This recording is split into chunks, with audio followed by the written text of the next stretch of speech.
Değerli izleyicilerimiz, yanımda kardiyoloji uzmanı Doktor Hamit Çelik hocam var. Hamit hocam hoş geldin. Hoş bulduk. Nasılsın? Teşekkür ederim. Siz nasılsınız? Teşekkür ederiz hocam.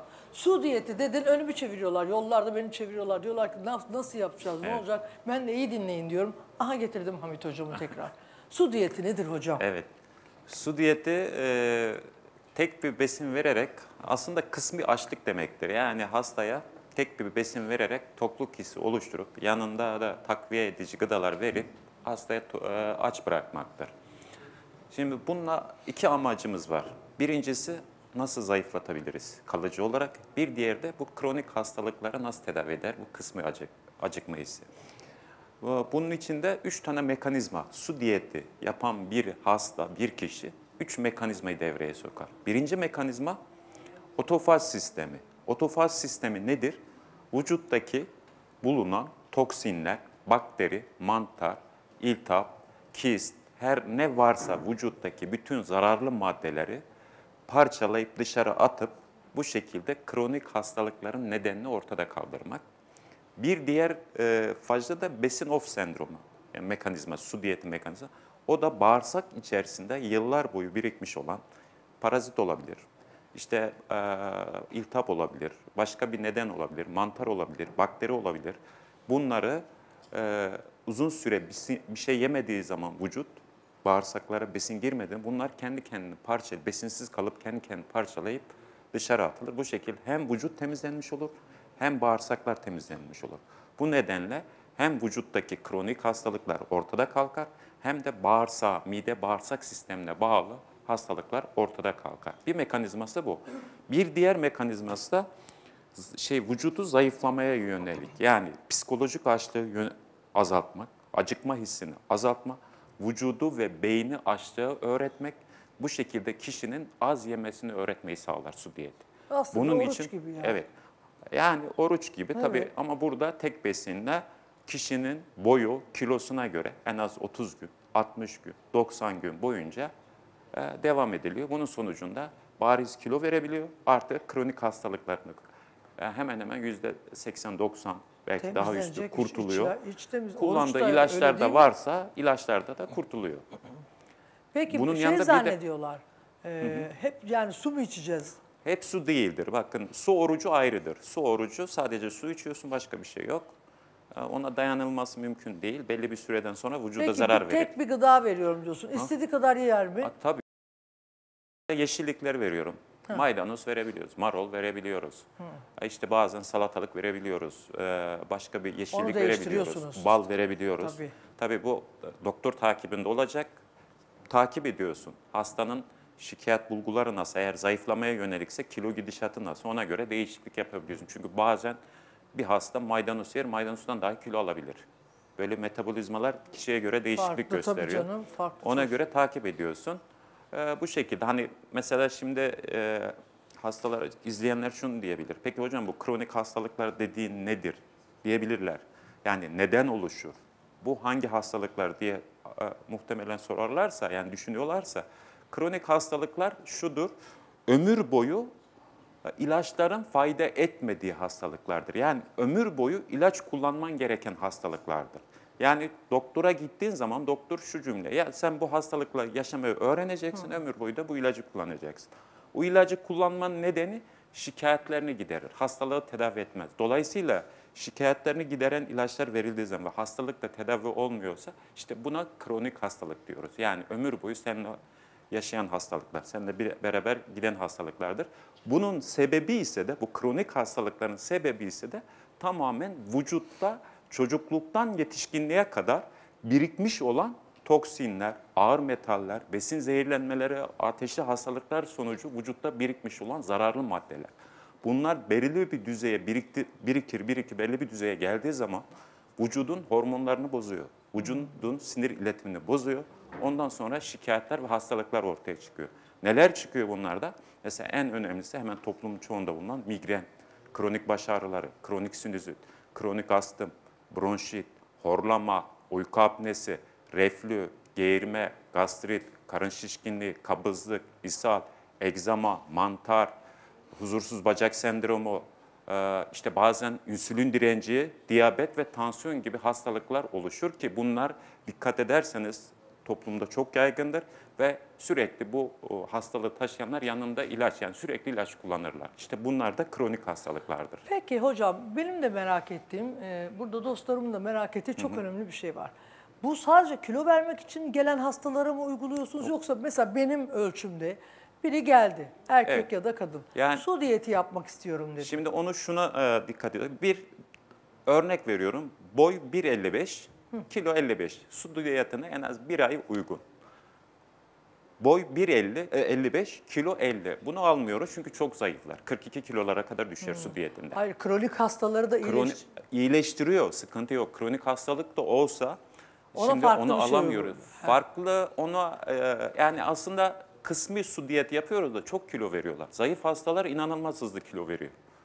Böyle de bir sorun var. Onun için en az diyorum ki boyun 1.60 ise kilon da 60 olsun, 57-58 olsun. Kronik hastalığında varsa en az 30 gün su diyeti yaparsan vücudunu temizleriz. Su diyetinde peki yaş sınırı var mı? Yaş yok. Yani en az bir 15 yaş üstü hemen hemen herkese, 18 yaş üstü herkes uygulayabiliyor. Anladığım kadarıyla su diyeti hem kiloya bağlı hem kronik hastalıklara bağlı bir şey. Evet. Ona Yani göre karar veriyor. şu anda su diyetin aynen bir tedavidir su diyeti aslında. Hani bir diyet olarak düşünmesin Anladım, insanlar. anladım. Bir tedavidir. Asıl amacı kronik hastalıkları yok etmek. Hangi Yani hedef bu. hastalıkları? Yani tedavi az önce yine saydığım gibi mesela migren çok iyi. Migren, Sonucu çok iyi. Uyku apnesi, horlama, fibromiyalji, kas eklem ağrıları, işte mide bağırsak hastalıkları, işte geğirme, reflü, gastrit, kabızlık, ishal, ondan sonra huzursuz bacak sendromu, egzama, dermatit, cilt lekeleri. Mesela su diyeti yapan çoğu su diyetini bitirdikten sonra cildin bebek cildi gibi oldu. O lekeler, onların hepsi kayboluyor su diyetinde. ya. Vücut kendi kendini yeniliyor. Yani vücut şunu diyor, kardeşim diyor, ben yıllardır içimde parazitim var, mantar birikti, bakteri birikti, kist birikti, toksinler birikti. Ben bunlar artık depoya değede artık gücüm yetmiyor, bunları bir temizleyin diyor. Bunlar temizlendiği zaman tekrar bir 18 yaş dönemine dönüyor vücut. Ya. Organlar rahatlıyor, organ yetmezliği tablosu ortada kalkıyor. Hani şöyle düşünüyorlar, ya ben aç kaldığım zaman el ve ayakta düşerim. Organlarında yetmezlik olur mu? Böyle kesinlikle böyle bir şey yok. Açlıkla organ yetmezliği hiç olmaz. Organ yetmezliğin iki nedeni vardır. Bir besinler, besin çok fazla yersen besin zehirlenmesi olur, organ yetmezliği olur. Bir de kullandığın ilaçlar. Açlıktan dolayı organ yetmezliği olmaz, susuzluktan dolayı organ yetmezliği olur. Ama zaten su diyetinde adı üzerinde zaten sıvılar serbest. Ya ne varsa çok yemekte var. Çok, Yemeyin. evet. Vallahi o kadar fazla yiyoruz ki, çok fazla tüketiyoruz. Bir şey bitti diyorlar, hemen koşuyoruz, aman bir telaş, hep yemekle ilgili. Zamanımız varsa Yemeyin ya. bir örnek vereceğim hasta. Çok iyi bir örnek. İlk su diyetin çıkışını anlatan bir hasta. Lütfen hocam. Aha. Şöyle bu hasta ilk hastalardandı. 20 yıllık hem Parkinson hastası, hem kabızlık hastası, hem de şişkinliği var. Bu hasta son bir ay içerisinde hastane dolaşmış. 2 günde bir acile gidiyor ve 20 gündür lavman yapmasına rağmen tuvalete çıkmıyor. 20 gün. Kadın geldiği zaman tekerlek sandığı, karnı davul gibi. Şimdi geldi, yani baktık hastaya, yani eczanenin bütün rafındaki ilaçlar kullanılmış. Yani hani Ona da yazık. sonra düşündük, ya dedim bu ilaçlarda fayda görmüyorsa bir de ilaç vermeden yapalım. Ablacığım dedim, bir 20 gün boyunca sadece su ve bal iç. Her gün de telefon da verdik, takip edelim dedik. Evet. Eşiyle sürekli iletişim haline geçtik. Şu anda belki izliyorlardır. Sonra her gün, ikinci gün kadın o gün 5 defa tuvalete çıktı. Bak hiçbir ilaç kullanmıyor. Evet, sadece su, hiç başka, sadece bal ve su. Başka bir şey yok. Sonra 3. 4. gün, 21. gün o tekerlekli sandalyeye gelen kadın kontrole gelir geldi. Ve o arada 13 kiloda zayıfladı. Dümdüz Maşallah. olmuş, o karnı davul gibi olan. Yani bu işte şunu demek istiyorum. Yıllardır işte ilaç hani ilaç kullanılacak mutlaka doktor kontrolünde. Kullandı ama artık ilaç dahi fayda etmiyor. Yani vücut Bu kronik o kadar ki hastalıklar niye oluşur Allah aşkına? İşte bu vücutta biriken zararlı maddeler. O hep yediklerimiz. Evet, aynen. Bir, yediğimiz besinler. Bunlar bazen gereksiz yediğimiz zaman karaciğer bazılarını vücutta toksinleri, zararlı olanları atamazsa depolar. Bu yağın içinde depolanır. Bazen ateşli hastalık sırasında vücut reaksiyon gösterir, toksin oluşur. Gribal enfeksiyonlar, kimyasal maddelere maruz kalma. Bunlar birikiyor. Sonra vücutta belli bir düzeye geliyor. Ondan sonra vücutta belli bir düzeye geldikten sonra vücudun dengesi bozuluyor. Hormonal dengesi bozuluyor. Sinir iletim sistemi bozuluyor. İşte başlıyor migren, başlıyor uyku apnesi, başlıyor horlama, astım, bağırsak kabızlık, ishal, reflü, gastrit, egzama, dermatit gibi hastalıklar. İşte bunlar tamamen kronik hastalıklar. İlaçların pek cevap veremediği, sadece şikayetleri giderdiği hastalıklar. Birkaç tane sosyal medyada sorabilir miyim bu soru? Hamit Hocam diyor ki 29 yaşındayım, sık sık ishal oluyorum. Özellikle et yediğim zaman hemen ishal oluyorum. Evet, tedavisi mümkün mü? Tedavisi o hastalar çok geliyor. O hastalarda sadece yapacağı eti kesecek en az bir 72 saat, 3 gün sadece su içsin. Eti kessin, 3 günde aç kalsın. Çok böyle nasıl yapacağım gibi geliyor size. Ne var ya? Yani buradaki o hasta için dinliyorsa eğer ben söyleyeyim. 3 gün aç kaldığı zaman şimdi o bir besin zehirlenmiş, bir besin sonrası, yediği bir yemek sonra zehirlenmiştir. O ishalde öyle kalmıştır. Kıtlık orada bir olsa toksin ne yapacaksınız yerleşmiştir. ya? Duvarları mı kemireceksiniz? Su için. Bağırsakta Su o için. toksin kalmıştır. Ne yersen o toksin alerji yapıyor, ishal yapıyor. Ne yerse alerji yapıyor. 3 gün aç kalırsa Eti o kessin. toksin kendi kendini parçalayıp vücutta atılacak. Eti de kessin. Eti de kesin. Peki. 51 yaşındayım. Gün içerisinde sürekli gaz sıkışmam oluyor. Genelde ağızdan çıkartıyorum. Geğirme. Çıkartamadığım zaman karnıma sancılar giriyor. Mide hastalığının belirtisi midir? Mide hastalığın belirtisidir. O yediği yemeklerde her neyse artık ya da besin zehirlenmesine bağlı olarak midenin içinde ülserler oluşmuştur. Bu ülserlere bağlı olarak mide kendi reaksiyon veriyor. Aslında Ya kurban asit olduğum salgısı yarabbim öyle oluyor, bir buna bağlı geğirim yaratılmışız ki oluyor. error veriyor. Tabii. Veriyor kesin. vücut Zaten ya. bunların hepsi vücudun savunma mekanizması. Diyor ki geğiriyor mu? Mide diyor ki Bana bunu ben yapma. hastayım diyor. Evet. Dikkatli ol ya da bir şey yap diyor. Yani bu ağrı da öyle. Vücudun bir yeri ağrıyorsa orada sıkıntı var diyor. Vücut hemen kendini savunuyor ve sinyal Tabii veriyor. canım, tabii. 42 yaşındayım, tansiyonum aniden yükseliyor. Uzun yıllardır ilaç kullanıyorum ama etki etmiyor. Bunun nedeni ne olabilir? Bunun alfa adrenerjik reseptörleri, yani anksiyete tansiyonu bu. Bunu ama çok nadir olarak gizli kalbe bağlı da olabilir. Yaş itibariyle 42 olduğu için, ama bunlarda daha çok alfa adrenerjik reseptörler birden damarlar kendi kendini kasıyor ve tansiyon yükseliyor. Bunlar daha çok sinirsel ilaca iyi cevap verirler.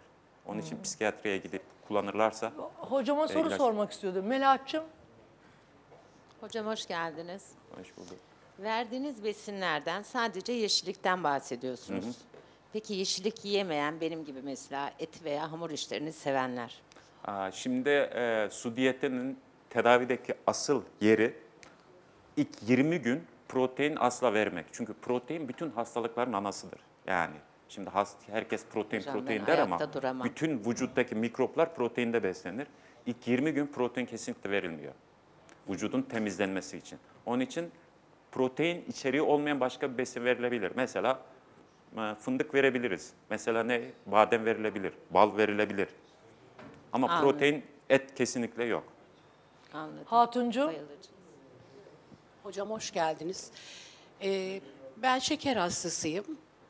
Bal ve süt su dediniz, su diyeti dediniz. Peki şeker hastası olan insanlar bunu nasıl uygulayacak? En Uygulayabilir kolayı mi? şeker hastaları uygular.